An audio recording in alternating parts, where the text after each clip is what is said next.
Assalamualaikum warahmatullahi wabarakatuh. Yang kami hormati Ibu Natini selaku Kepala SDN 1 Kertaserjo, yang kami hormati Bapak Jasman Kepala SDN 3 Kertaserjo, dan Bu Sri Wahanani Kepala SDN 2 Rejosari, serta teman-temanku seperjuangan SDN 1 Kertaserjo. Pada kesempatan kali ini, alhamdulillah kita bisa berkumpul bersama untuk mengikuti diseminasi budaya positif dalam rangka pendidikan guru penggerak angkatan 11 Kabupaten Grobogan. Saya di sini akan memaparkan setidaknya nanti ada sedikit pemaparan tentang budaya positif. Nantinya Bu. Perkenalkan terlebih dahulu, fasil saya yaitu Bapak Harmani, terus pengajar praktik saya Bu Meta Utaminingsih, dan saya sendiri yaitu Nur Hakim. Untuk mengawali pada kesempatan siang hari ini, kita ice breaking terlebih dahulu agar kegiatan hari ini menyenangkan. Untuk ice breakingnya yang tadi kita lakukan bersama-sama.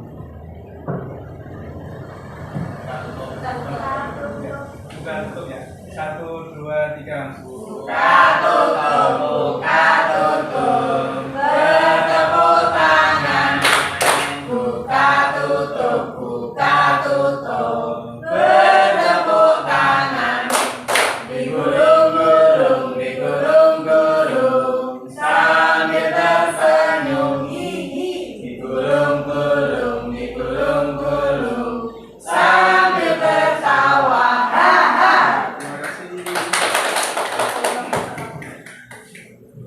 Lanjut Bu. Deskripsi kegiatan aksi nyata ini yaitu yang pertama mengingatkan pentingnya budaya positif di sekolah dalam menentukan keberhasilan pembelajaran siswa. Maka selaku calon guru penggerak, saya berupaya untuk secepatnya mengimplementasikan pemahaman konsep budaya positif di lingkungan kelas maupun di lingkungan sekolah. Salah satu bentuk budaya positif adalah membuat kesepakatan kelas dalam bentuk keyakinan kelas dan berpihak pada murid. Kemudian saya juga ingin mengimbaskan atau diseminasi yang kita lakukan pada siang hari ini, yaitu budaya positif tersebut kepada rekan guru sejawat di lingkungan sekolah. Tujuan pada kesempatan hari ini yaitu menumbuhkan budaya positif sehingga terwujud lingkungan pembelajaran yang aman dan nyaman baik di lingkungan sekolah. Yang kedua, menumbuhkan motivasi intrinsik pada siswa tentang disiplin positif melalui penerapan keyakinan kelas dan keyakinan sekolah yang nanti diharapkan mampu membentuk karakter siswa yang positif baik di lingkup sekolah maupun di lingkup masyarakat. Jadi budaya positif ini berbeda dengan peraturan. Jadi budaya positif itu lebih kepada kesadaran diri. Konsep utama modul budaya positif ada beberapa bab atau beberapa bahasan, yaitu yang pertama perubahan paradigma belajar, motivasi perilaku manusia, posisi kontrol restitusi, disiplin positif, kebutuhan dasar manusia, keyakinan kelas, dan segitiga restitusi. Jadi dari 1, 2, 3, 4, 5, 6, 7, dari 7 ini adalah nanti untuk menciptakan budaya positif. Nah, 4 level guru ini saya ambil dari tidak sengaja membaca di Facebook. Saya tidak sengaja ada bacaan ini, yaitu 4 level guru. Yang pertama medium teacher, yaitu guru hanya mampu berbicara atau just talk, yaitu kita hanya berkutik atau zaman dahulu itu metode ceramah saja, ya, dan itu masih dalam kategori medium teacher, hanya berbicara di depan kelas. Lalu yang kedua good teacher, guru yang sudah dapat memanfaatkan teknologi untuk memberi penjelasan yang mendetail kepada murid atau explain. Jadi level di atasnya medium itu sudah good teacher, yaitu selain kita menggunakan metode berbicara atau metode ceramah, juga ditambah dengan dunia teknologinya kita manfaatkan, kita gunakan dalam kelas. Ke atasnya lagi yaitu excellent teacher, itu guru yang tidak hanya berbicara tetapi juga mampu memberi contoh nyata sesuai konteks yang dibahas atau to demonstrate, yaitu mendemonstrasikan apa yang dibahas di kelas itu sesuai dengan kenyataan yang dilakukan atau keadaan di lingkungannya anak. Jadi sehingga nanti anak itu merasa diberi contoh yang nyata, tidak abstrak, tidak membayangkan. Tapi tidak semuanya bisa tidak bisa dikontekskan. Tapi yang bisa dikontekskan dengan kehidupan sehari-hari itu sebaiknya dulu salah satu menggunakan metodenya itu. Nanti kalau kita sudah sampai di situ berarti excellent teacher.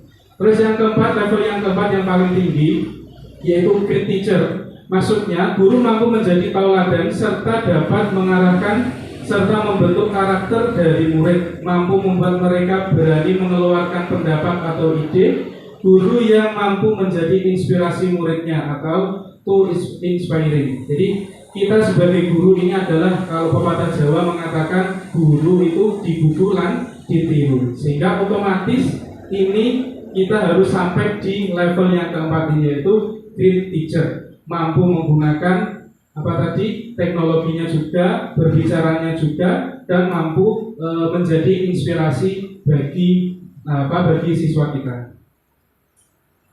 Dalam hal ini yang kita bahas yaitu filosofi Ki Hajar Dewantara. Kita sudah tidak asing lagi, pepatahnya atau filosofinya seperti yang ada di belakang layar ini juga filosofi Ki Hajar Dewantara, yaitu nanti setelah ini. What do you think? Apa yang harus kita pikirkan dari mengajar dan pendidikan? Pengajaran yaitu suatu cara penyampaian ilmu atau manfaat bagi anak-anak secara lahir maupun batin, yaitu mentransfer ilmu kepada siswa. Kalau pendidikan yaitu tempat menaburkan benih kebudayaan yang hidup dalam masyarakat yang akan kita wariskan kepada anak cucu di masa depan. Jadi dalam dunia pendidikan pasti tidak lepas dari dua ini, pengajaran dan pendidikan. Nah, ini yang tadi Ki Hajar Dewantara atau Bapak pendidikan kita pernah berucap, yaitu ing arso sun tulodo, ing madya mangun karso, dan tuturi handayani, yaitu yang artinya ing arso sun tulodo itu yang di depan memberi contoh. Kita sebagai guru itu harus memberi contoh kepada siswa kita. Ing madya mangun karso, di tengah membangun motivasi, dan tuturi handayani, di belakang memberi dorongan atau memberi semangat. Jadi sebagai guru tidak hanya tadi mentransfer ilmu saja, tetapi lebih daripada itu kita juga memberi motivasi dan memberi semangat.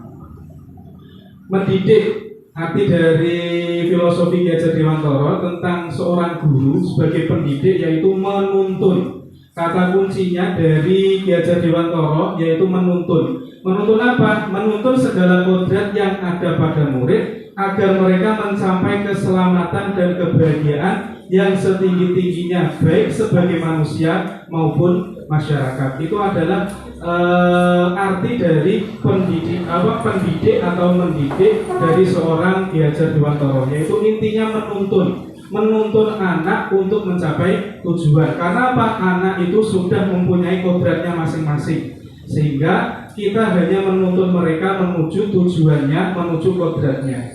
Kita tidak bisa merubah perilakunya, tapi kita bisa merubah atau menebalkan perilakunya. Yang kurang tebal, yang kurang ini, sehingga kita mengidentifikasinya itu, kita hanya menuntunnya untuk mencapai tujuan.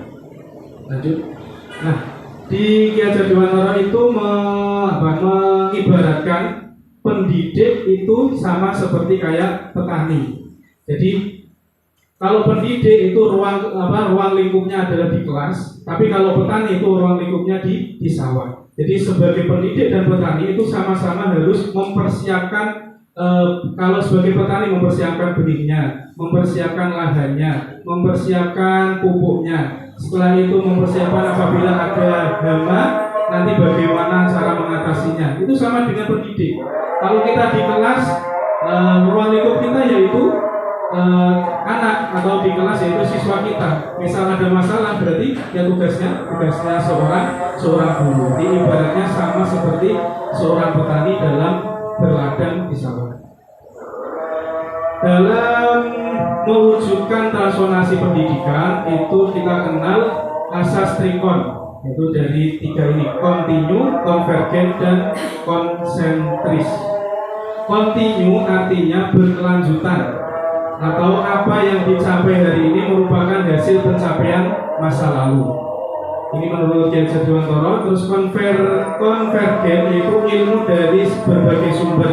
Kalau kita mau mentransformasikan pendidikan, itu kita harus mau belajar berbagai sumber untuk mencari informasi yang lebih mendalam.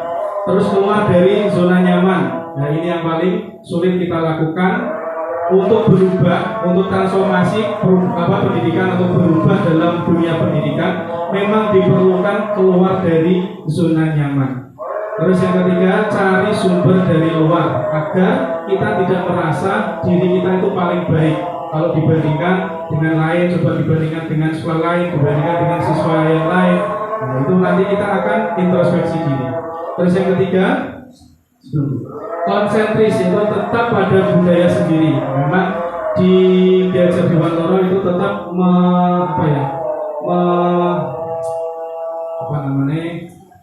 tetap tidak menghilangkan budaya kita, tetap sejalan dengan budaya.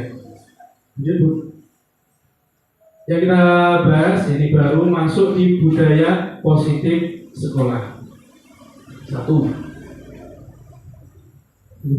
budaya positif sekolah adalah serangkaian nilai, norma, dan praktek yang dikembangkan dalam lingkungan sekolah yang mendukung pembelajaran, kesejahteraan, dan perkembangan pribadi siswa serta guru. Budaya ini mencakup sikap saling menghormati, inklusi, tanggung jawab, dan kolaborasi di antara semua anggota komunitas sekolah. Jadi contoh budaya positif yang sekarang kita lakukan ini, ya, ini salah satu budaya positif, yaitu berkolaborasi. Semua dari elemen kita berkumpul bersama, ini adalah namanya kolaborasi. Elemen yang penting dari budaya positif sekolah yaitu yang pertama, lingkungan yang aman dan inklusif, terbuka, jangan tertutup. Terus yang kedua, komunikasi terbuka. Kalau mau budaya positif itu terjalin, harus ada komunikasi terbuka, jangan diam terus. Nah, itu. Terus yang ketiga, penghargaan dan pengakuan. Sekolah memberikan penghargaan dan pengakuan kepada siswa dan guru atas prestasi akademik dan non-akademiknya. Ini mendorong nanti budaya positif itu terjadi di sekolahan. Jadi misalkan anak juara lomba, kita tampilkan, kita pamerkan di hadapan siswa, itu termasuk salah satu untuk penghargaan dan pengakuan. Terus yang keempat, pendidikan karakter. Nah, ini yang kita nantikan atau yang kita terapkan sekarang di kurikulum Merdeka, yaitu sekolah mempromosikan nilai-nilai seperti kejujuran, tanggung jawab, disiplin, empati melalui pembelajaran dan kegiatan sehari-hari. Ini untuk menumbuhkan karakter siswa. Terus yang kelima, keterlibatan aktif orang tua dan komunitas. Nah, kita tidak bisa lepas dari orang tua. Jadi pendidikan itu tidak lepas dari tiga, yaitu sekolahan, guru, dan orang tua. Itu tidak bisa lepas dari tiga itu. Sekolahnya mampu, orang tuanya mampu, tapi siswanya tidak, berarti kurang. Siswanya mampu, gurunya tidak, tapi orang tuanya tidak mendukung, akhirnya tidak jalan. Jadi tiga-tiganya harus jalan. Yang keenam, pengembangan keterampilan sosial dan emosional. Sekolah mendukung pengembangan keterampilan sosial dan emosional siswa seperti kemampuan untuk bekerja dalam tim, mengelola emosi, dan menyelesaikan konflik dengan cara yang konstruktif. Nanti ini masuknya di segitiga restitusi. Lanjut. Bahasanya kedua adalah disiplin positif dan nilai kebajikan universal atau nilai kebajikan umum. Makna disiplin berasal dari bahasa Latin, yaitu disiplina, yang artinya belajar. Disiplin ini membuat orang menggali potensinya menuju sebuah tujuan apa yang dia hargai. Kata disiplin identik dengan tata tertib, teratur, dan kepatuhan kepada peraturan. Kata disiplin juga sering dihubungkan dengan hukuman, padahal ini berbeda. Padahal ini sangat berbeda. Dalam budaya kita, makna kata disiplin dimaknai menjadi sesuatu yang dilakukan oleh seseorang pada orang lain untuk mendapatkan kepatuhan. Bapak Pendidikan kita Ki Hajar Dewantara menyatakan bahwa di mana ada kemerdekaan, di situ harus ada disiplin yang kuat. Jadi bukan berarti merdeka terus bebas, tidak. Sungguh pun disiplin itu bersifat self-disiplin, yaitu kita sendiri yang mewajibkan kita dengan sekeras-kerasnya. Untuk menjadi anak itu disiplin, maka kita harus self-disiplin terlebih dahulu, yaitu diri kita harus disiplin, maka akan menjadi contoh. Tetapi itu sama saja, sebab jikalau kita tidak cakap melalui self-disiplin, wajiblah penguasa lain mendisiplinkan diri kita. Kalau kita tidak mau disiplin, maka orang lain akan mendisiplinkan kita. Dan peraturan demikian itulah yang harus ada di dalam suasana yang merdeka. Lanjut. Disiplin positif dalam standar pendidikan nasional dalam rangka menciptakan lingkungan yang positif, maka setiap warga sekolah dan pemangku kepentingan perlu saling mendukung, menghayati dan menerapkan nilai-nilai kebajikan yang telah disepakati bersama. Untuk dapat menerapkan tujuan mulia tersebut, maka seorang pemimpin pembelajaran perlu berjiwa kepemimpinan sehingga dapat mengembangkan sekolah dengan baik agar terwujud suatu budaya sekolah yang positif sesuai dengan standar kompetensi pengolahan yang telah ditetapkan. Jadi disiplin positif ini sudah tetap ada aturan dari standar pendidikan nasional. Tujuannya apa? Tujuannya agar terbentuk murid-murid yang berkarakter, berdisiplin, santun, jujur, peduli, bertanggung jawab dan merupakan pembelajar sepanjang hayat sesuai dengan standar kompetensi lulusan yang diharapkan. Inilah perubahan paradigma stimulus respon kepada pendekatan teori kontrol. Kita tidak, yang pertama, realitas atau kebutuhan kita sama, padahal kita itu berbeda. Di lingkungan semua orang melihat hal yang sama, tapi setiap orang memiliki gambaran berbeda. Kita melihat sesuatu, kita melihat suatu surat saja, itu persepsinya sudah berbeda. Jadi kita jangan menyamakan persepsi kita kepada persepsi orang lain. Pasti mempunyai pandangan tersendiri. Yang ketiga, kita mencoba mengubah orang agar berpandangan sama dengan kita, itu tidak mungkin. Karena teori kontrol yang kita mengontrol diri kita berusaha memahami pandangan orang lain tentang dunia. Sehingga kita tidak bisa memaksakan pendapat kita harus diikuti oleh semua orang. Terus perilaku buruk dilihat sebagai suatu kesalahan. Suatu perilaku memiliki tujuan. Misalkan anak melakukan suatu kesalahan, pasti ada tujuan. Kita tidak boleh menghukum atau menghakimi anak tersebut. Orang lain bisa mengontrol saya, padahal hanya Anda yang bisa mengontrol diri Anda. Kita tidak bisa mengontrol diri orang lain. Saya bisa mengontrol orang lain, padahal kita itu tidak bisa mengontrol orang lain. Model berpikir menang kalah itu, tapi dari teori kontrol adalah berpikir menang. Jadi tidak ada yang kalah. Jadi semuanya menang. Jadi nanti seperti itu akan tercipta tadi yang namanya disiplin. Nilai-nilai kebajikan universal atau nilai-nilai kebaikan umum, yaitu sifat-sifat positif manusia yang merupakan tujuan mulia yang ingin dicapai setiap individu. Nilai-nilai tersebut bersifat universal dan lintas bahasa, lintas suku dan agama maupun latar belakang. Jadi nilai-nilai kebajikan yang kita terapkan atau di kurikulum merdeka itu yang 6 ini. Beriman atau kita kenal dengan profil pelajar Pancasila, yaitu beriman, bertakwa kepada Tuhan Yang Esa dan berakhlak mulia.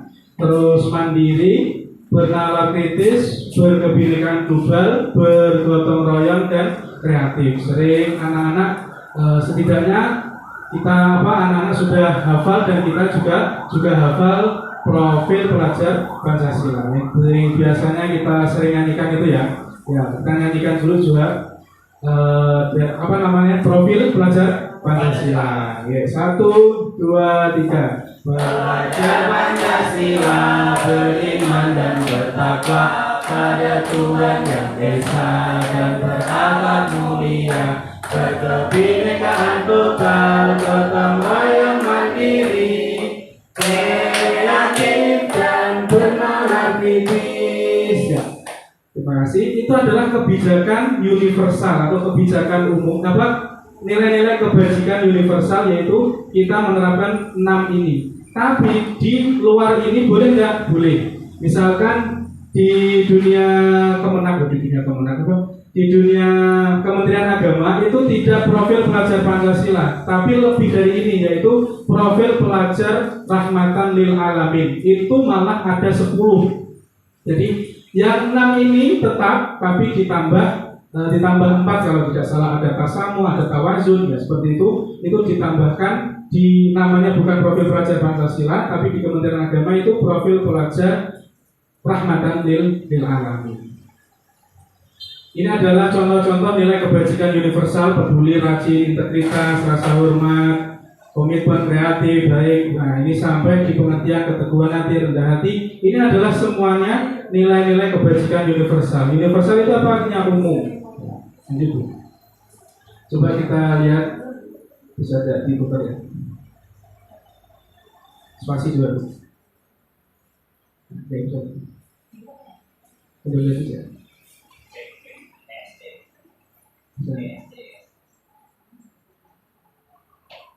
Ya bisa dulu berarti. Ini tidak apa-apa. Tadi ke atas itu. Nah ini ya. Lagi-lagi ya. Bisa tidak juga. Kita mengingat kembali beberapa metode pendisiplinan yang pernah kita lakukan.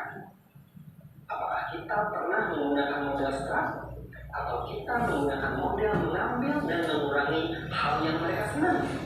Terkadang sebagai guru kita melakukan beberapa model pendisiplinan dengan harapan murid tidak akan mengulangi lagi kesalahan yang sama.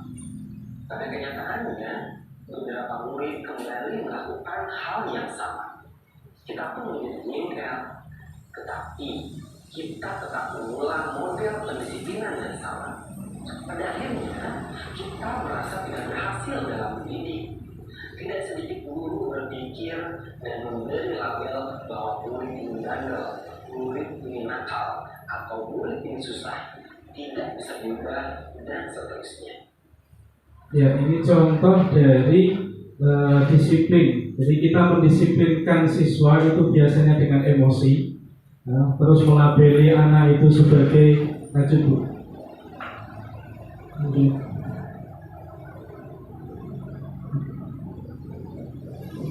Disleksia.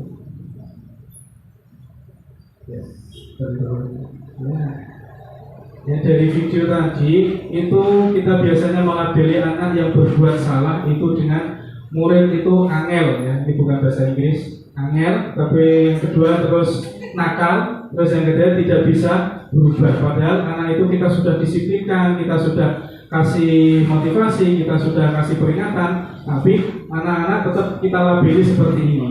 Padahal ini tidak boleh. Lanjut. Terus teori motivasi, hukuman dan penghargaan dan restitusi. Ini adalah teori motivasi perilaku manusia menurut Dian Dosen. Itu anak melakukan kesalahan itu pasti ada motivasi, ada alasan. Nanti alasannya ada alasan eksternal, ada internal dulu, eksternal dan motivasi boleh. Yang satu itu karena anak melakukan suatu kesalahan itu karena menghindari ketidaknyamanan atau hukuman. Apa yang akan terjadi apabila saya tidak melakukannya. Ini masih motivasi eksternal. Misalkan anak kita tanya saat upacara tidak membawa topi. Kalau ditanya kenapa kamu bawa topi, biar tidak dihukum. Berarti itu masih motivasi eksternal, bukan dari diri anak itu. Terus yang kedua, untuk mendapatkan imbalan atau penghargaan, misalkan ikut lomba biar apa, biar kalau hadiah, tangguh tuku jajan, itu masih motivasi eksternal dari anak. Sehingga untuk menimbulkan motivasi internal itu seharusnya untuk menjadi orang yang mereka inginkan dan menghargai diri mereka sendiri dengan nilai-nilai yang mereka percaya akan menjadi orang seperti apa apabila saya melakukannya. Jadi kalau posisinya motivasi internal itu terdiri atau tergugah dari dalam dirinya sendiri, bukan karena alasan agar tidak dihukum atau karena mendapatkan imbalan. Lanjut. Hukuman dan penghargaan. kita ada ada contoh kasus. Iva kurang menguasai pelajaran matematika sehingga pada saat pelajaran tersebut berlangsung, dia lebih banyak berdiam diri atau menggambar di buku pelajarannya. Pada saat guru matematika Pak Seno menanyakan pertanyaan, Iva menjadi gugup dan tak sengaja menjatuhkan tasnya dari kursi, serta tiba-tiba menjadi gagap pada saat berupaya menjawab. Seluruh kelas pun tertawa melihat perilaku Iva yang bicara tergagap dan terkejut tersebut. Pak Seno pada saat itu berbicara, teman-teman, Iva mentertawakan Iva yang tergagap dan malu luar biasa, dan malahan minta Iva untuk maju ke depan dan berdiri di depan kelas sambil menunjuk hidungnya karena tidak bisa menjawab pertanyaan Pak Seno. Kelas makin gaduh dan anak-anak pun tertawa melihat Iva di depan kelas memegang ujung hidungnya. Nah, ini adalah strap atau menghukum anak karena tidak bisa menjawab soal Pak Seno. Terus pertanyaannya, apakah Anda setuju dengan tindakan Pak Seno terhadap Iva? Seharusnya tidak.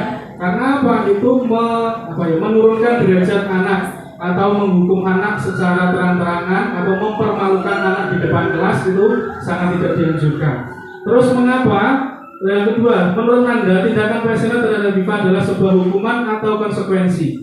Hukuman karena berupa fisik. Lanjut. Ya, ini perbedaan antara hukuman, konsekuensi, dan restitusi.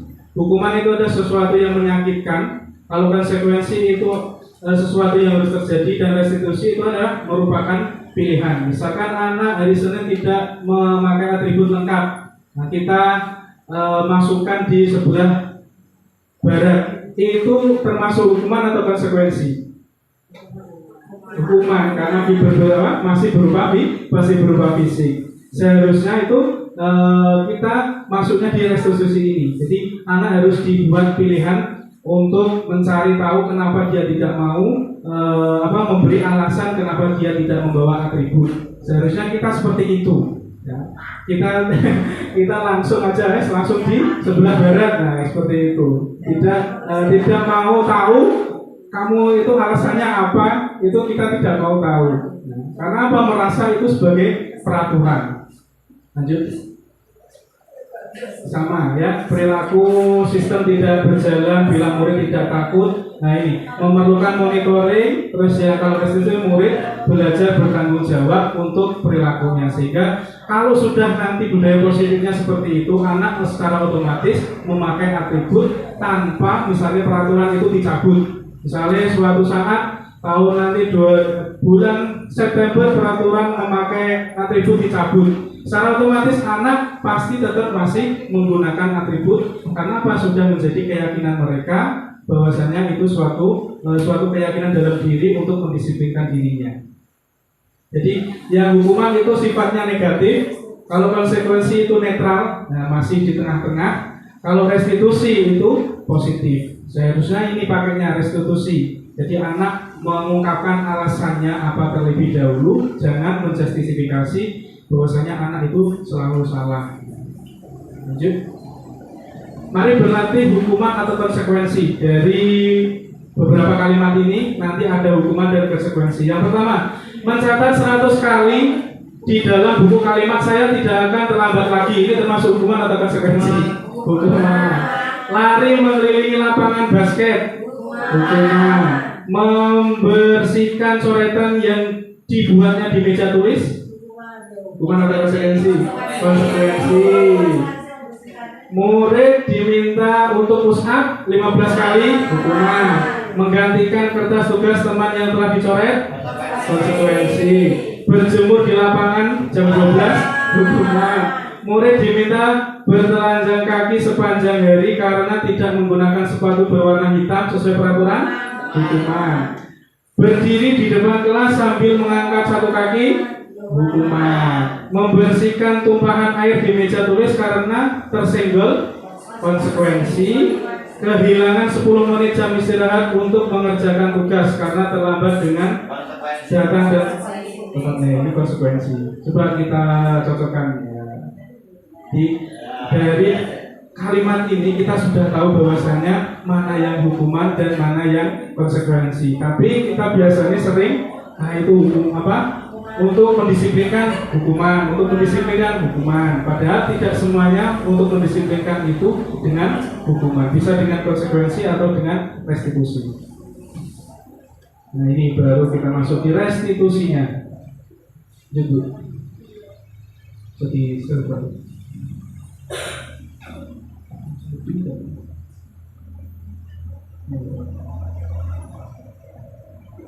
Bagaimana ini bisa terjadi? Saya menendang bola ke atas, Pak. Kebiasaan kamu, Aldi. Sudah berapa bilang tidak boleh main bola di dalam kelas? Selalu saja kamu. Sudah begini apa yang bisa kamu lakukan? Tidak bisa apa-apa kan? Maaf, Pak. Sudah, jangan ulangi lagi. Ya, ini adalah kasus biasanya kalau ada, misal ada kasus seperti ini termasuk bapak gurunya menghukum atau konsekuensinya. Nanti di belakang ada ini termasuk hukuman atau konsekuensi. Tapi kita sering melihat seperti ini, yaitu apabila anak melakukan suatu kesalahan, kita langsung marah-marah. Lanjut.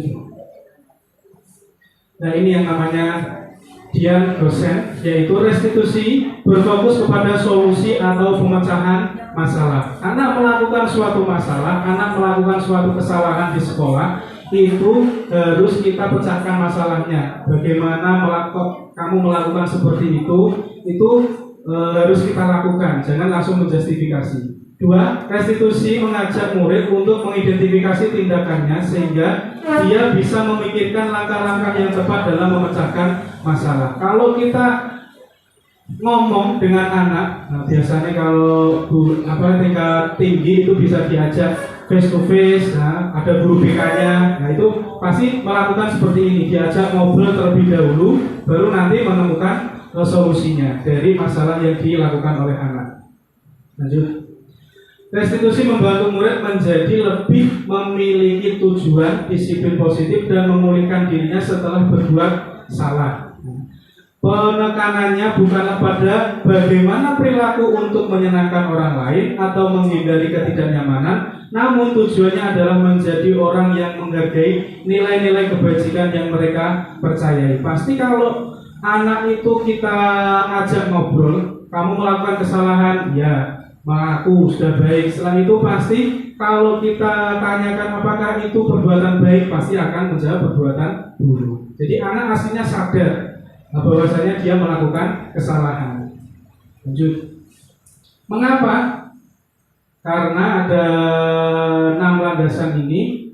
1. Kesalahan adalah hal yang normal karena manusia berbuat salah setiap harinya. Karena manusia itu tidak ada yang terhindar dari kesalahan, sehingga kita tidak boleh menjustifikasi anak dalam misal melakukan kesalahan. 2. Setiap manusia tahu jika berbuat salah. 3. Semakin disalahkan dan dikritik membuat dia menjadi tidak percaya diri dan berfokus pada kesalahan, sehingga nanti akan melakukan kesalahan-kesalahan yang sama. Padahal kita sudah ingatkan terus, tapi masih dilakukan.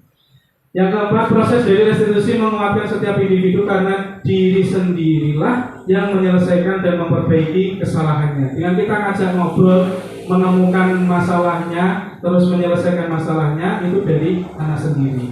Yang kelima, proses restitusi membuka banyak kesempatan bagi setiap murid untuk meraih sukses. Pertamanya merasa dihargai dan lebih terbuka untuk percaya diri sebagai sendiri juga orang lain. Yang keenam, individu yang tumbuh dalam proses restitusi menjadi lebih mengerti bahwa kesalahan adalah hal yang biasa, sehingga dia pun akan melakukan proses restitusi pada orang lain. Ciri-ciri restitusi yang membedakannya dengan program disiplin lainnya. 1. Restitusi bukan untuk menebus kesalahan, namun untuk belajar dari kesalahan. Restitusi memperbaiki hubungan, sehingga hubungan kita dengan siswa itu biar tidak ontong-ontongan atau saling marah-marahan. Yang ketiga, restitusi adalah tawaran bukan paksaan. Ya, kita menawarkan solusinya, anak menerima, alhamdulillah. Yang keempat, restitusi menuntut untuk melihat ke dalam diri. Jadi kita menggali kenapa anak itu melakukan kesalahan. Terus yang keenam, restitusi diri adalah cara yang paling baik. Restitusi fokus pada karakter bukan tindakan. Restitusi menguatkan, restitusi berfokus pada solusi. Dan yang ke-10, restitusi mengembalikan murid yang berbuat salah pada kelompoknya. Lanjut. Keyakinan kelas. Bedanya dengan peraturan, kalau peraturan itu yang membuat sekolahan kita, kalau keyakinan kelas itu yang membuat satu kelas atau bersama-sama dalam membuat keyakinan kelas. Keyakinan kelas bersifat abstrak, umum, daripada peraturan yang lebih rinci dan konkret. Keyakinan kelas berupa pertanyaan-pertanyaan universal. Pertanyaan keyakinan kelas senantiasa dibuat dalam bentuk positif. Seperti misalkan kalau di jalanan menggunakan kalau berkendara roda 2 menggunakan helm. Itu keyakinannya apa? Untuk keselamatan. Misalkan di dalam kelas membuat keyakinan, membuat peraturannya jangan buang sampah sembarangan. Berarti keyakinan kelasnya apa? Jaga kebersihan. Jangan gaduh di kelas. Berarti keyakinan mereka apa? Berarti disiplin atau tenang atau menyenangkan seperti itu. Misalkan datang ke kelas tepat waktu, berarti keyakinannya adalah disiplin. Itu keyakinan kelas sebaiknya sesuatu yang dapat diterapkan di lingkungan tersebut. Seperti kalau di kelas ya berarti sesuai yang ada tujuannya untuk siswa. Misalkan tidak di kelas misalnya menggunakan helm itu tidak maksud di dalam kelas. Semua warga kelas sedangnya ikut berkontribusi dalam pembuatan keyakinan kelas lewat kegiatan curah pendapat, yaitu kita ajak membuat keyakinan kelas, kesepakatan kelas terlebih dahulu, baru nanti keyakinan kelas. Kesepakatan kelasnya misalnya tadi menjaga kelas harus bersih, jadi dari keyakinannya adalah menjaga kebersihan. Itu keyakinan kelas tidak perlu ditulis, tidak apa-apa. Yang penting itu sebagai kesadaran dari seorang siswa. Bersedia meninjau kembali keyakinan kelas dari waktu ke waktu. Misalnya kalau sudah tidak relevan, satu semester bisa dirubah, semester nanti bisa dirubah, karena guru GSD kan setiap tahun berganti di kelasnya. Jadi nanti keyakinan kelasnya bisa disesuaikan dengan kondisi kelas atau kondisi siswa.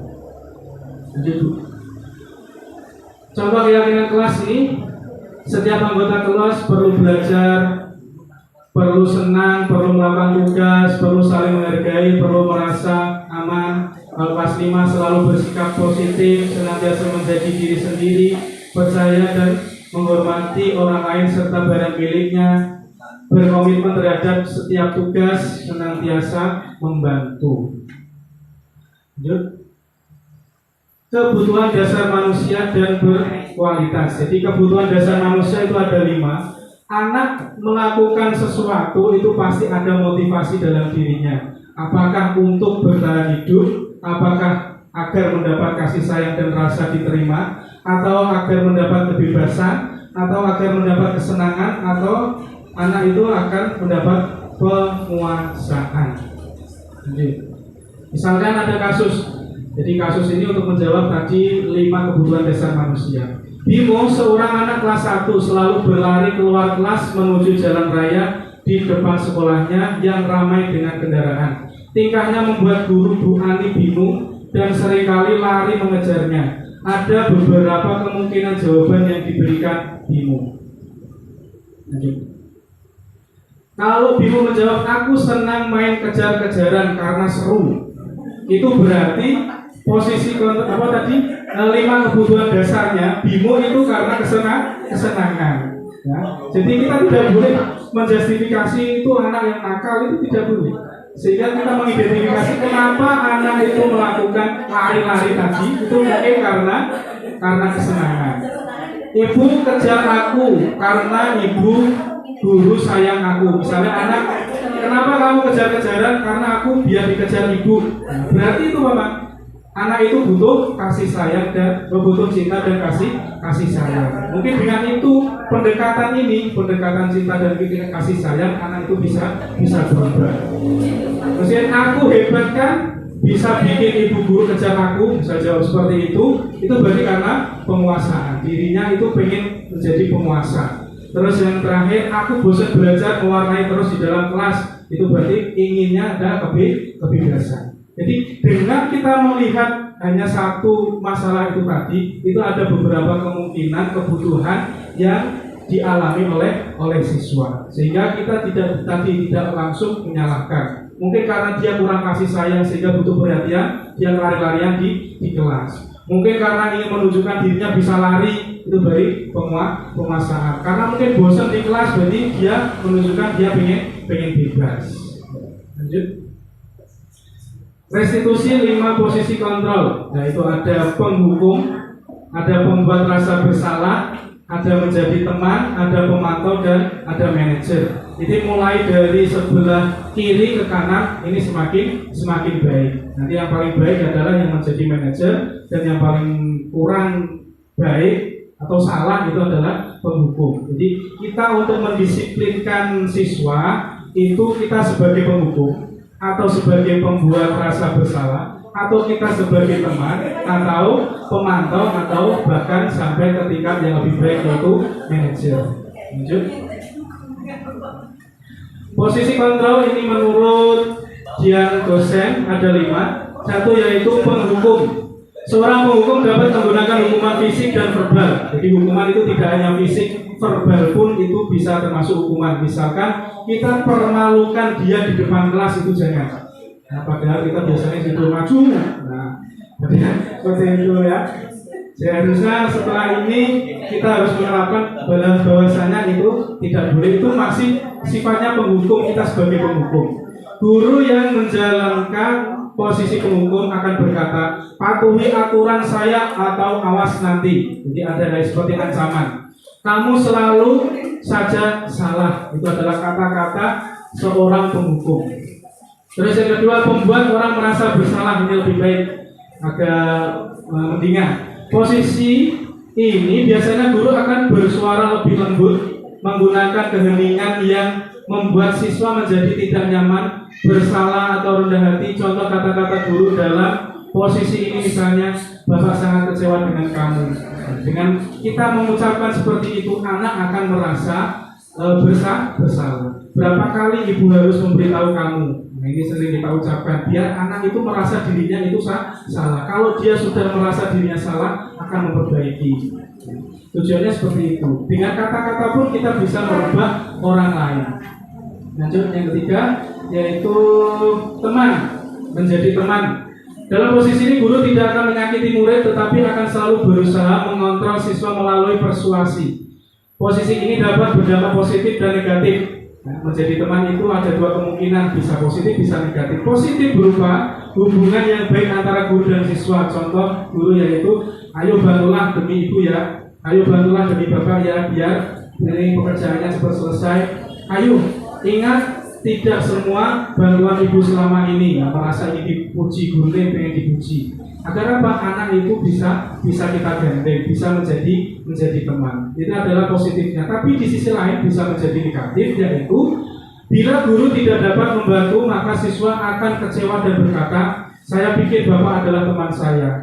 Murid menjadi tidak mau lagi berusaha, siswa hanya mau bertindak untuk guru tertentu, tidak untuk guru lain, dan siswa akan tergantung pada guru tersebut. Nah, ini biasanya kalau di tingkat SD itu seperti ini, masih bergantung kepada guru kelasnya, guru agama dan guru BCUK itu sebagai sampingan, agak dianggap guru ini.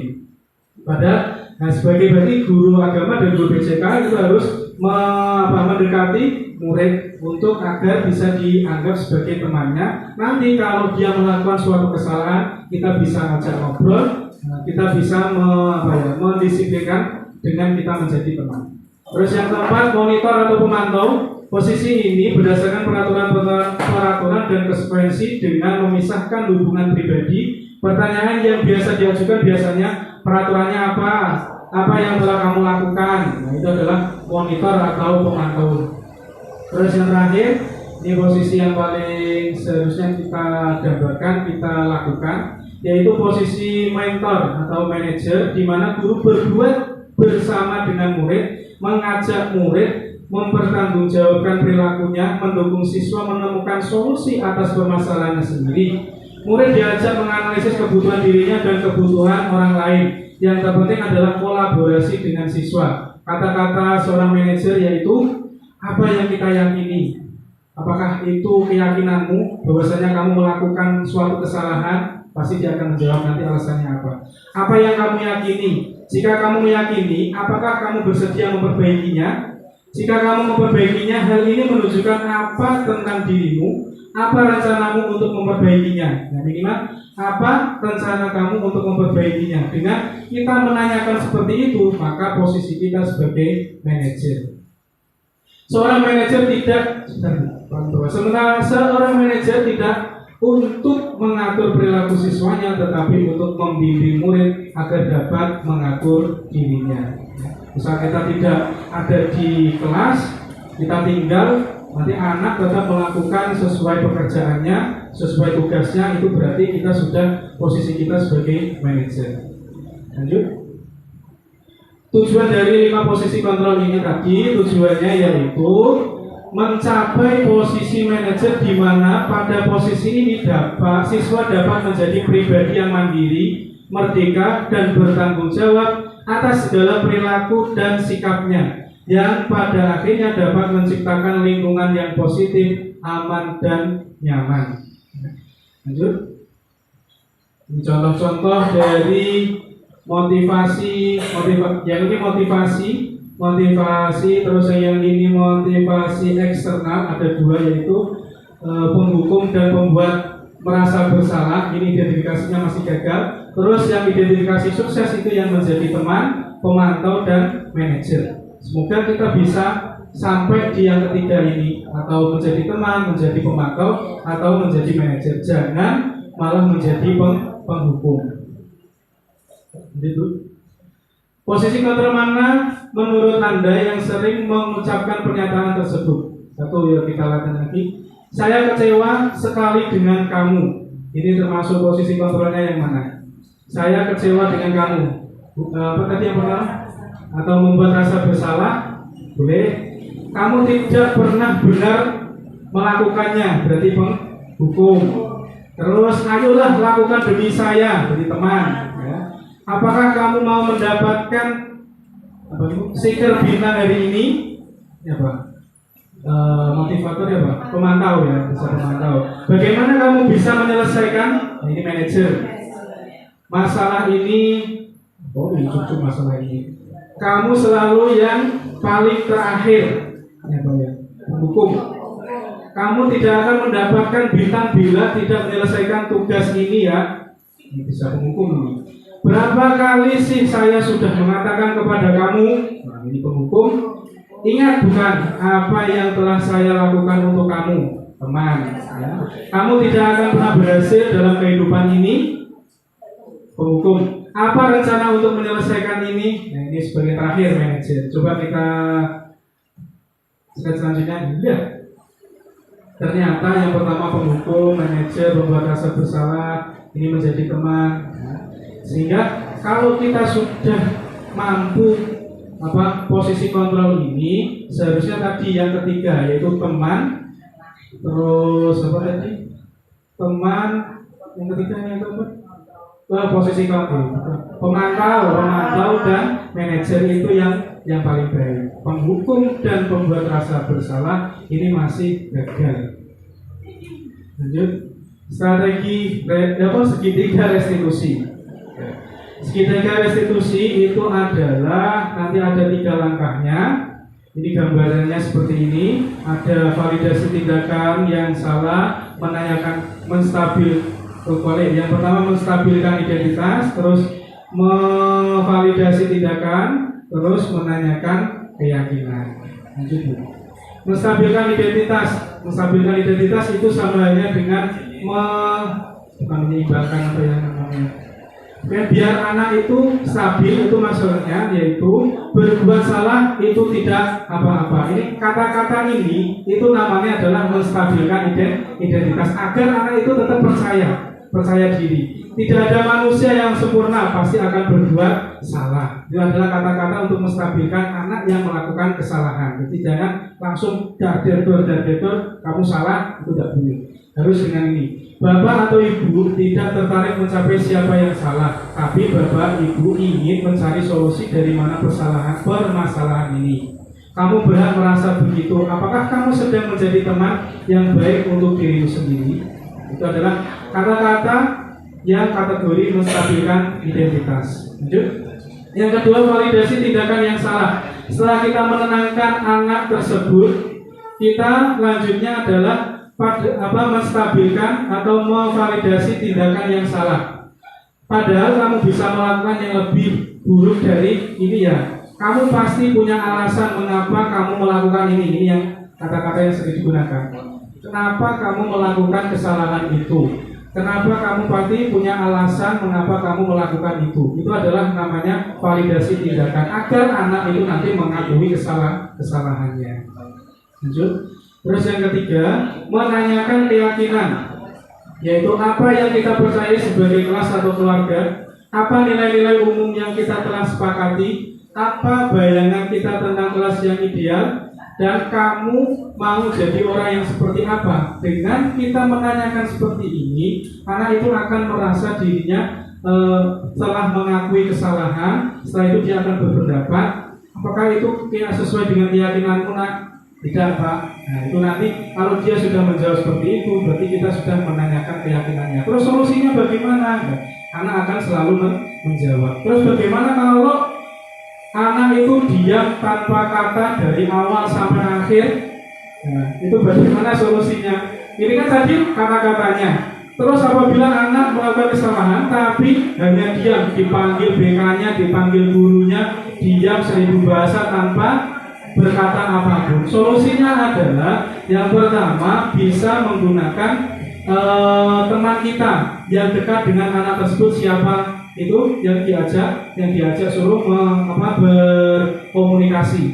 Karena misalnya dengan kita tidak mau, dengan guru A kok mau, berarti nanti disuruh yang guru A agar dia mampu memberi alasannya. Jadi pasti ada banyak cara untuk menyelesaikan masalah. Lanjut. Kasusnya misalkan Anto dan Dino sedang bermain bersama di lapangan basket dan tiba-tiba terlibat dalam sebuah pertengkaran adu mulut. Dino pun menjadi emosi dan mengadakan kontak fisik, menarik kemeja Anto dengan kasar sampai 3 kancingnya terlepas. Pada saat itu guru piket langsung melerai mereka dan membawa mereka ke ruang kepala sekolah. Ibu Suti sebagai kepala sekolah berupaya menenangkan keduanya, terutama Dino. Dino, sepertinya kamu saat ini sedang marah sekali. Mendengar itu, Dino pun mengalir bercerita tentang kesalahan hatinya. Ibu Suti pun sebagai kepala sekolah melanjutkan bahwa membuat kesalahan adalah hal yang manusiawi dan bahwa mempertahankan ini adalah hal yang penting. Namun, meminta Dino memikirkan cara lain yang mungkin lebih efektif. Karena saat ini Dino berada di ruang kepala sekolah. Ibu Suti melanjutkan pertanyaannya tentang keyakinan sekolah yang disepakati, serta apakah Dino bersedia memperbaiki kesalahan yang telah dia lakukan terhadap Anto. Dino pun akhirnya perlahan mengangguk, berarti berkata iya. Kemudian Ibu Suti balik bertanya kepada Anto, hal apa yang bisa dilakukan Dino untuk memperbaiki masalah? Anto menjawab, saya perlu kancing saya diperbaiki, Bu. Ibu saya akan sangat marah kalau melihat kancing baju saya sampai 3 copot. Ibu Suti pun kembali bertanya ke Dino, apakah yang akan dia lakukan untuk mengganti 3 kancing Anto yang terlepas? Dino berpikir sejenak namun menjawab, wah, tidak tahu, Bu. Saya lem kembali, mungkin ya, Bu. Ibu Suti berpikir sebentar dan menanggapi, kalau dilem akan mudah terlepas kembali, Dino. Bagaimana kalau kamu menjahitnya saja? Bersediakah kamu? Dia tanpa ragu-ragu dan menanggapi, menjahit? Mana saya tahu bagaimana menjahit, Bu? Ibu Suti meluruskan, apakah kamu bersedia belajar menjahit? Dino berpikir sejenak, memandang ke meja Anto dan menanggapi, yang mengajari saya siapa, Bu? Dengan cepat Ibu Suti menjawab, Pak Irfan, guru tata busana. Dino kembali diam sejenak memandang ke meja Anto yang tanpa kancing. Akhirnya Dino mengangguk, tanda menyetujui dan Sepanjang siang itu Dino belajar menjahit dan memperbaiki kemeja Anto. Terakhir kali terlihat keduanya anak laki-laki tersebut, Dio dan Anto, pada jam pulang sekolah mereka sudah bercengkrama dan bersenda gurau kembali. Jadi antara Dino dan Anto, setelah adanya percecokan di lapangan, ibu kepala sekolah menenangkan Dino dan memberi solusi kepada Dino, dan akhirnya Dino mau melakukan solusi dari ibu kepala sekolah. Lanjut. Pertanyaannya adalah posisi kontrol apa yang telah dipraktekkan ibu kepala sekolah, yaitu Bu Suti? Hal-hal apa saja yang dilakukan sehingga Anda berkesimpulan demikian? Kira-kira nilai-nilai kebajikan atau keyakinan sekolah apa yang dituju dalam kasus tersebut? Jelaskan. Nah, pertanyaan ini jawabannya posisi kontrol. Jadi Bu Suti sebagai kepala sekolah, yaitu posisi kontrolnya adalah manajer. Menggunakan Bu Suti tadi itu menggunakan langkah-langkah segitiga restitusi untuk menyelesaikan masalah antara Dino dan Anto. Jadi menstabilkan identitas, terus memvalidasi tindakan, terus yang terakhir yaitu menanyakan keyakinan. Lanjut.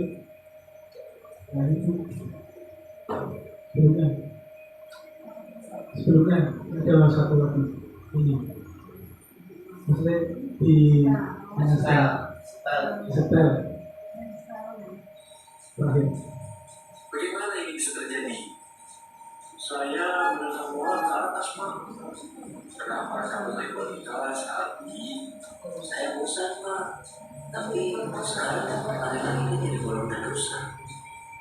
Baik, Bapak mengerti kalau kamu bosan. Tetapi jadi bohong gini. Kira-kira apa yang bisa kamu lakukan untuk memperbaiki ini semua? Ini saja, coba kamu pikirkan solusinya. Baru bisa kasih kamu waktu sampai jam pelajaran coba selesai. Ya, setelah itu situ Bapak apapun rencana kamu selesaikan saat ini.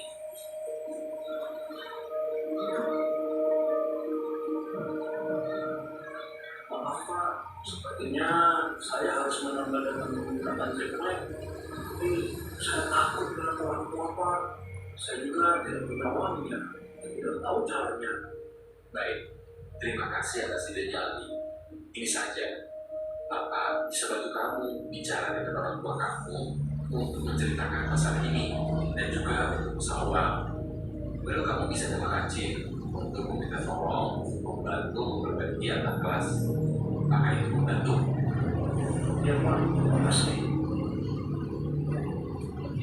Ini adalah contoh dari penerapan restitusi. Itu yang 3 langkah tadi. Lanjut, Bu. Nah, ini adalah dokumentasi kemarin saya dalam mempraktekkan segitiga restitusi. Ini hanya foto, videonya tidak ada. Ini kesalahannya yaitu tidak memakai perlengkapan atribut saat upacara. Terus yang kedua, itu tentang Andi yang terlambat sekolah karena rumahnya jauh. Terus lanjut, ini adalah dokumentasi kesepakatan kelas di kelas 4. Nah, itu ada jujur, disiplin. Nah, ini kemarin dibuat di awal pelajaran atau saat MPLS. Lanjut. Terima kasih. Semoga budaya positif ini, rangkaian budaya positif ini bisa kita terapkan dalam kehidupan kita dalam mendidik anak supaya menjadi manusia atau insan yang berkualitas sesuai visi kita, yaitu di SDN 1 Kota Serojo. Demikian, kurang lebihnya mohon maaf. Akhirul kalam. Assalamualaikum warahmatullahi wabarakatuh.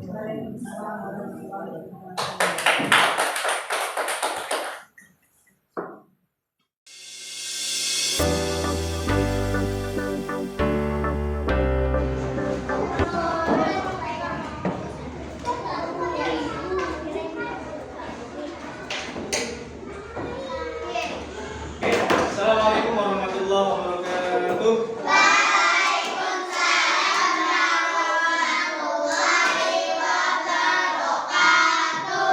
Alhamdulillah, pada pagi hari ini kita akan memasuki yang namanya membuat keyakinan.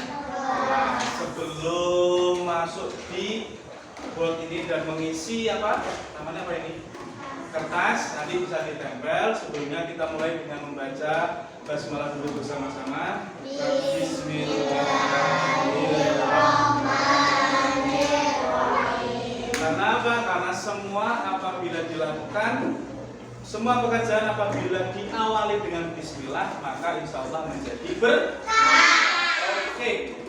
Sebelum melakukan keyakinan kelas, kita tepuk visi terlebih dahulu. 1, 2, 3. Tepuk visi.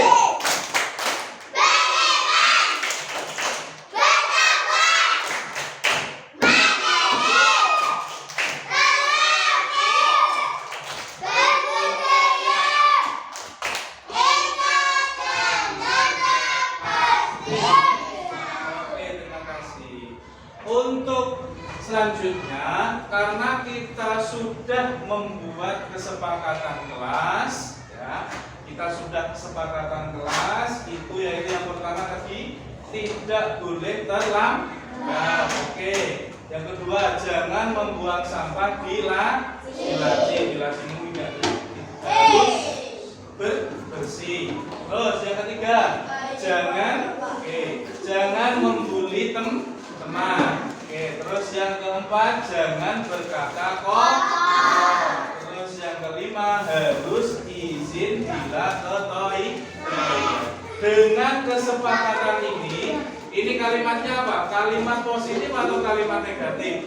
Negatif, karena ada 3 jangan. Itu adalah kalimat negatif.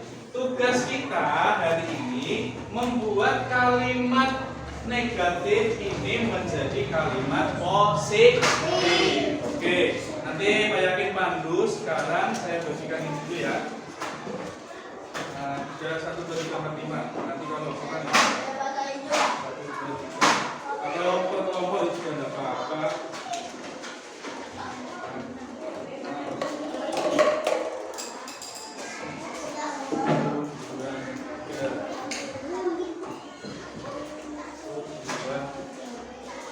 Andri, tidak usah, tidak apa-apa ya Andri ya. Tunggu mau ngapain? Satu nih kata Andrinya. Oke, tunggu dulu ya, bantuannya tunggu dulu. Oke, tidak apa-apa ya. Bareng kancane ya. Bareng temannya ya. Oke, nanti ini untuk yang terakhir. Oke, caranya. Ayo, caranya. Pensilnya sudah siap? Oke. 1, nanti kamu tulis di situ nomor 1. Nah, nomor 1 berarti apa?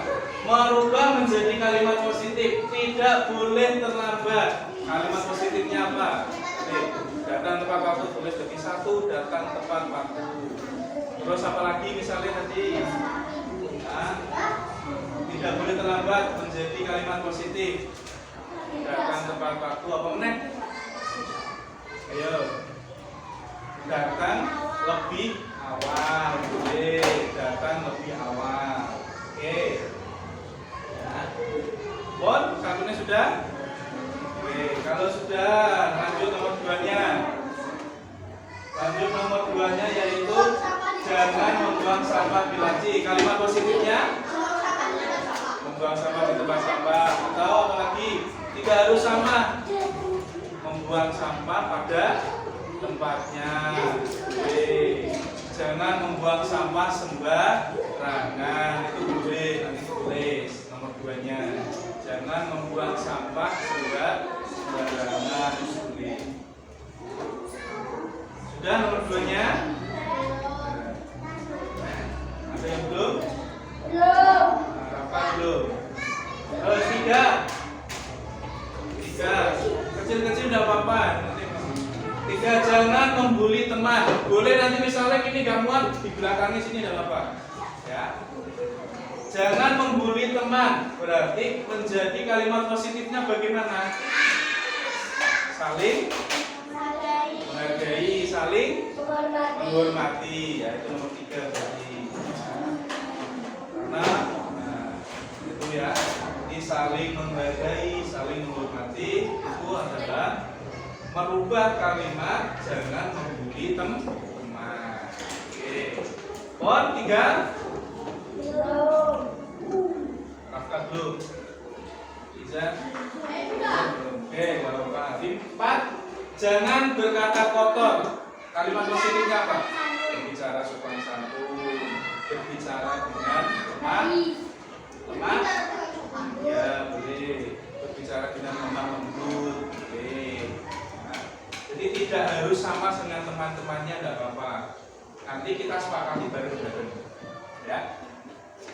Bicara lemah lembut, sopan santun. Terus yang terakhir, harus izin bila ke toilet. Berubah menjadi kalimat positifnya bagaimana? Ya. Minta izin, ya. Minta izin bila ke toilet. Nah, itu namanya adalah merubah kalimat negatif menjadi positif. Sudah kan 1 sampai 5 sudah? Sekarang tempel di sini, ya. Ya, enggak hanya kasih nama boleh di bawahnya. Misalnya baru nomor 1 sampai 2 atau 3 tuh enggak apa-apa. Yang penting tempel sini aja. Nanti kita sepakati. Kita tempel bawah ini, tempel bawah. Ini atasnya atas. Oke. Oke. Yang lain? Gak harus semua nih dirubah menjadi, nanti kan ada teman-teman kalian yang sudah selesai, ada yang belum, ada apa-apa. Oke. Lagi. Oke. Let's go. Yes.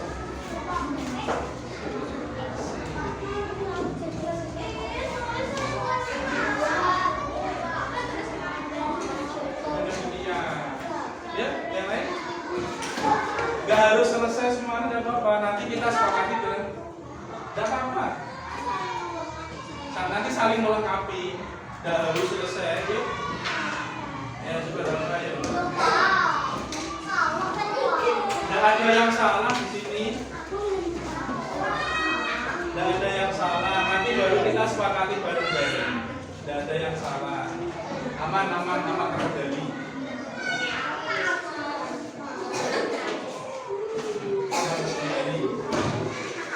Tidak ada yang salah, santai saja. What? Ya, bahas ini Bu. Tidak harus selesai. Nanti kita kan sepakati bersama lagi.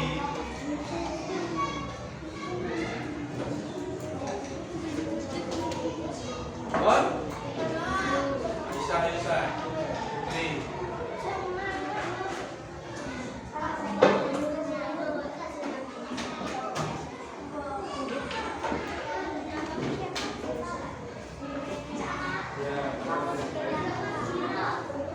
Oke, terima kasih.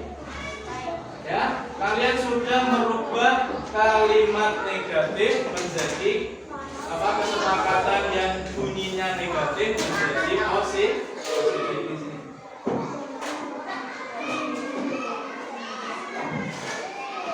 Oke, di sini kalian sudah mau merubah kalimat yang asalnya negatif menjadi positif, yaitu ada banyak sekali di sini. Masih ada baru ya. Yaitu yang satu, tidak boleh terlambat di sini, datang tepat waktu, terus datang lebih awal. Ini adalah kalimat-kalimat yang positif. Setelah ini kalimat positif kalian sudah buat. Sekarang kita merubahnya menjadi keyakinan kelas. Oke, 1, 2, ini 1, 2, kelompok aja dalam apa nanti? Kelompok aja. Kelompok bareng-bareng dalam apa? Ya. Ini bareng-bareng kan? Bareng-bareng aja ya.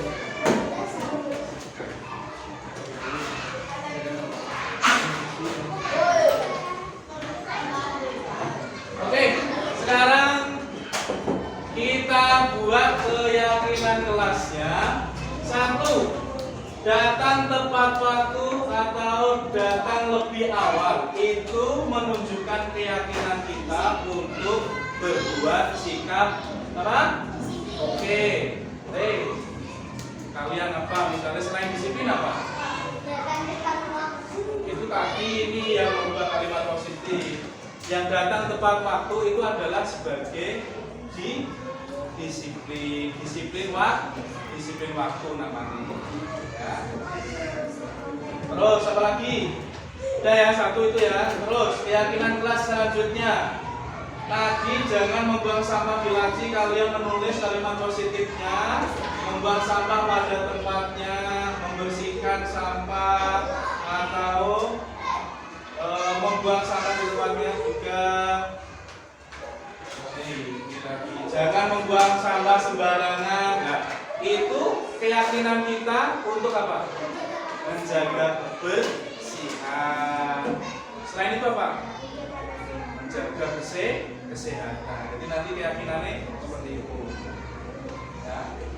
Jadi dari kalimat positif kita rubah itu menjadi keyakinan kelas kita. Selanjutnya yang ketiga, jangan membuli teman, terus dirubah menjadi positifnya itu saling menghargai dan saling menghormati. Itu termasuk keyakinan kelas kita adalah apa? Stop bully, boleh, atau tambah lagi apa? Saling menghargai, boleh. Nah, itu adalah keyakinan kita agar di kelas ini tidak ada pembulian, harus saling menghormati. Selanjutnya apa? Jangan berkata kotor, itu berbicara dengan baik. Kalimat positifnya berbicara sopan dan santun, berbicara dengan baik. Itu berarti apa? Keyakinan kelas kita adalah apa? Jangan berkata kotor atau berbicara dengan baik. Itu keyakinan kelas kita, berbicara dengan sopan. Oke, berkata sopan. Ini yang nomor 4, berkata sopan. Terus apa lagi? Jujur. Ini kan kata-kata yang baik yang kita harus ucapkan. Kata jujur, sopan. Terus yang kelima, harus izin bila ke toilet. Ini kalimat negatifnya, kalimat positifnya meminta izin ke toilet. Nah, meminta izin. Nah, itu ada. Setelah itu kita rubah menjadi keyakinan kelas menjadi apa? Kita izin pada guru, saya mau izin ke belakang. Itu arti keyakinannya apa? Nah, yang kita meminta izin kepada orang tua misalnya, kita minta izin kepada guru. Itu sikap apa namanya? Sopan. Sikap tadi lebih apa? Toleransi. Kalau toleransi yang nomor 2 tadi, yang jangan membuli teman. Tidak apa-apa, sopan tidak apa-apa. Ini hampir sama yang nomor 4. Itu keyakinan kelas kita. Masukkan di sini tempel. Ya.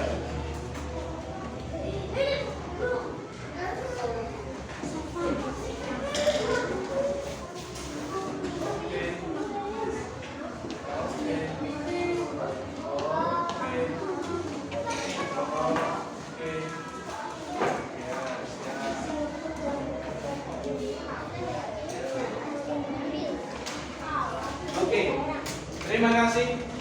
Berarti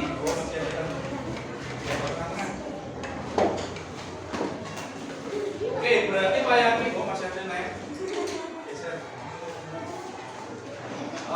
Berarti kita simpulkan ya.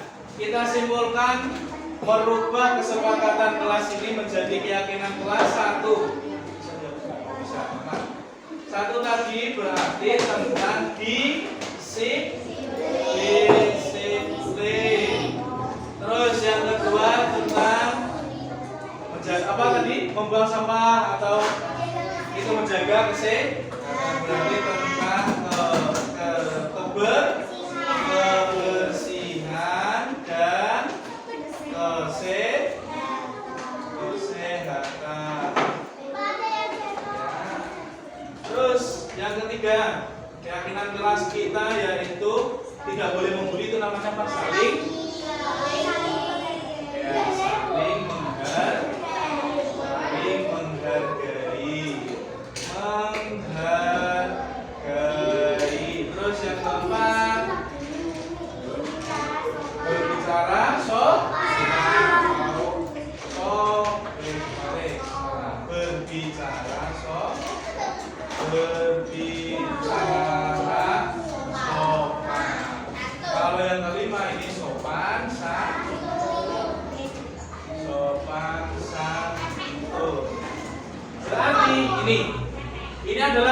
keyakinan kelas kita dari kesepakatan kelas yang negatif terus dirubah positif terus menjadi keyakinan kelas, yaitu kita harus disiplin waktu.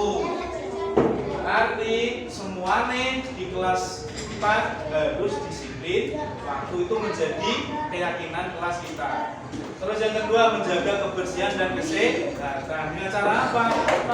Buang sampah pada tempatnya, tidak boleh membuang sampah di laci. Terus yang ketiga, saling menghargai, menghormati. Yang keempat, harus berbicara sopan. Ini mulut kita harus dijaga. Ya. Terus yang kelima, sopan santun, harus minta izin. Misalnya mau pinjam pulpen sama temannya, ya pinjam yang baik dengan sopan santun. Itulah keyakinan kelas. Setelah ini 5 ini kita menjadi keyakinan kelas. Setelah itu siapakah yang harus menjalankan ini? 1, siapa? Yang harus menjalankan peraturan atau keyakinan kelas itu siapa? Siswa. Kelas. Dan yang kedua adalah gurunya. Gurunya juga.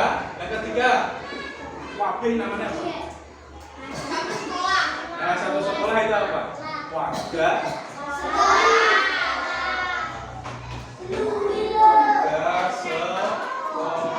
Misalnya Pak Sis juga harus nanti disiplin waktu. Nah misalnya Pak Sis ketinggalan telat, ya sekolahnya gerbangnya orang sing gak ada yang membuka. Nah itu kelasmu ya orang sing.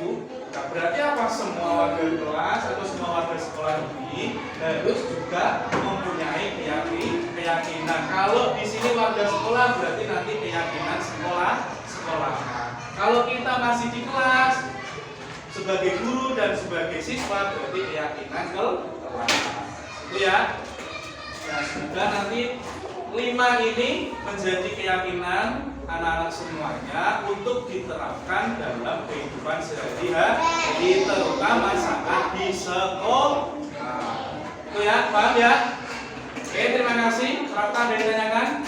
Ada. Oke, terima kasih untuk kesempatan hari ini. Kita sudah membuat tadi kesepakatan kelasnya, terus berubah menjadi kalimat positif, terus berubah menjadi keyakinan kelas, dan siapa yang menjalankan. Kita sudah sepakati bersama. Semoga ini menjadi pelajaran kita untuk menjadi lebih disiplin, menjadi budaya kita, menjadi budaya yang positif. Terima kasih. Kurang lebihnya saya mohon maaf. Akhirul kalam. Assalamualaikum warahmatullahi wabarakatuh.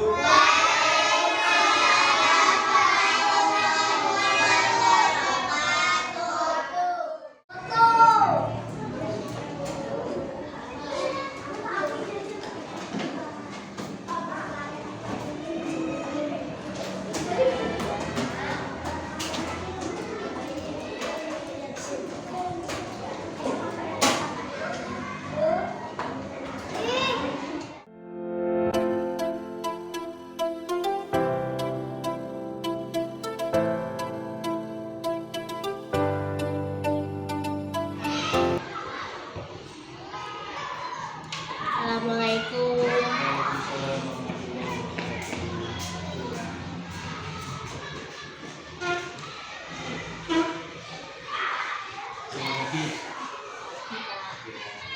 Hari ini kita panggil di ruangan sekolah sekolah. Kenapa? Kita memakai atribut 4 saat sekolah. Kenapa? Ada pesan itu. Sehingga kesalahan itu memakai atribut tidak lengkap atau apa? Kesalahan itu karena manusia tempatnya lupa, sehingga kadang dia lupa, kadang tidak lupa. Ya, manusia juga tempatnya salah, tidak tepat. Ya. Untuk mengatasi itu, biar nanti atributnya tidak tertinggal atau biar lengkap. lokasi sekolah ya. Bagiannya akan mulai di lokasi sekolah agar nanti upacara lengkap. Karena apa? Kalau nanti tidak lengkap akan ada konsekuensinya apa? Berdiri di sebelah barat karena siswa yang tidak memakai atribut penunjukkan. Apakah perbuatan itu benar atau salah? Salah. Sehingga kalau salah berarti tidak boleh diulang ya. Karena itu perbuatan salah, tidak boleh diulang. Kamu tadi sudah mengakui kesalahannya. Alhamdulillah Bapak senang sekali sudah mengakui kesalahan. Jadi jangan diulang lagi ya. Semoga ini menjadi pelajaran atau pelajaran yang bermakna untuk diri kamu dan teman-teman kamu. Biar apa? Biar nanti kalau upacara memakai atribut yang itu ya. Terima kasih. Bisa kembali ke kelas